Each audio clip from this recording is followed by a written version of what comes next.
শালা পালাবি? বিদেশে কাজে এসে পালিয়ে যাবি কোথায়? আমাদেরকে মারেন না, আমি পালাতে চাইনি। দুদিন ধরে আমাদের তাবুতে পানি নাই, পানি নেই না, যারা গড়বড় করছিলাম তাই পানি খেতে গেছিলাম। শালা আবার মিথ্যে কথা। ও মা গো, বাবা গো, আমাকে আর মারেন না, আমি মরে যাবো। তোমাদের পাসপোর্ট আর প্লেনের টিকিট, আজ রাতে ফ্লাইট আছে, তোমরা এখান থেকে পালিয়ে যাও। আপনাকে অনেক ধন্যবাদ, আপনি যে আমাদের উপকার করলেন এ আমরা জীবনেও ভুলবো না। হ্যালো গাইস, কেমন আছেন সবাই? আশা করি ভালো আছেন। মনের মতো টিভি নিবেদিত নাটক স্বাদের বিদেশ। নাটকটি শুধু প্রবাসী ভাইদের জন্য তৈরি করা হয়েছে। স্বাদের বিদেশ নাটকটির পার্ট 2 কবে আসবে জানিয়ে দেব আজ এই ভিডিওর মাধ্যমে। স্বাদের বিদেশ নাটকটির পার্ট 2-তে কি করতে চলেছে, কিভাবে সবার আগে দেখবেন জানিয়ে দিব।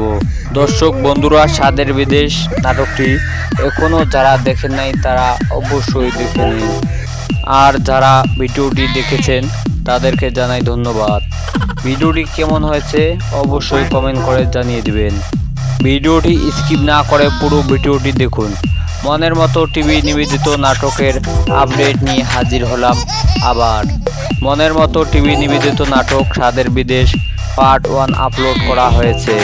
যারা স্বাদের বিদেশ নাটকটি দেখেন নাই তারা দেখে নিন।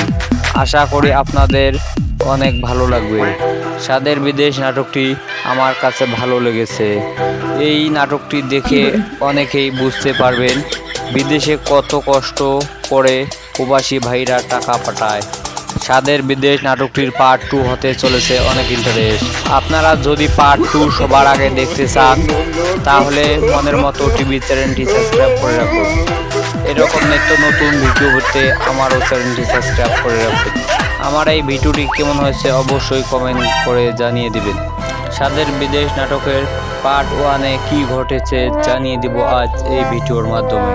প্রথমেই দেখা যায় শফিককে লাঠি দিয়ে মারতেছে কাজ না করায়, তারপর মেরে আবার কাজে পাঠিয়ে দেয়। কাজ করার সময় আবার দেখতে আসে যে তারা কাজে ফাঁকি দিচ্ছে কিনা তাদের মালিক আর ইয়াসিনকে বলে দেখো এরা ভালো করে কাজ করে কিনা। সেই সময় শফিক ইয়াসিনের কাছে ফোন চায় যে আমি 6 মাস থেকে প্রায় আমার বাড়িতে কথা বলি না, আমাকে ফোনটা দাও, আমি আমার বাড়িতে কথা বলবো। তারপর ইয়াসিন শফিককে ফোন দিয়ে দেয়। শফিক ফোন দিয়ে তার বউয়ের সাথে কথা বলে। ইয়াসিন বলে তোরা কিভাবে এসেছো এইখানে? শফিক বলে আমরা দালালের পাল্লায় পড়ে এখানে এসেছি। দালাল বলেছে আমাদের মাসে 60,000 টাকা দিবে আর অফিসে কাজ, এই কথা বলে এখানে রেখেছে এনে। ইয়াসিন বলে আমি তোমাদের বাড়ি পাঠার ব্যবস্থা করে দিব, তোমরা কোনো চিন্তা করো না। এই কথা শুনে ওখানে যারা ছিল সবাই খুশি হয়ে যায়। পরে ইয়াসিন তার মালিকের বাসা থেকে শফিক সহ ওখানে যারা কাজ করতে এসেছিল তাদের পাসপোর্ট চুরি করে এনে দেয় তাদেরকে, তারা যেন পালিয়ে যায়। তারপর সবাই বাড়ি ফিরে আসে পাসপোর্ট নিয়ে।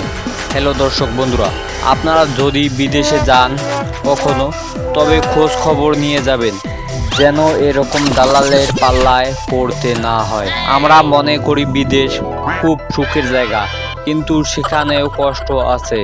আমার এই ভিডিওটি কেমন হয়েছে অবশ্যই কমেন্ট করে জানিয়ে দিবেন। ভালো লাগলে চ্যানেলটি সাবস্ক্রাইব করে রাখুন। এই নাও তোমাদের পাসপোর্ট আর প্লেনের টিকিট, আজ রাতে ফ্লাইট আছে, তোমরা এখান থেকে পালিয়ে যাও। আপনাকে অনেক ধন্যবাদ, আপনি যে আমাদের উপকার করলেন এ আমরা জীবনেও ভুলবো না। তাই আপনাদের উদ্দেশ্যে বলছি, ভাবছেন বিদেশ অনেক সুখের জায়গা, কিন্তু এখানে যে কি লুকিয়ে আছে আজকে আমাদেরকে দেখে বুঝতে পারছেন।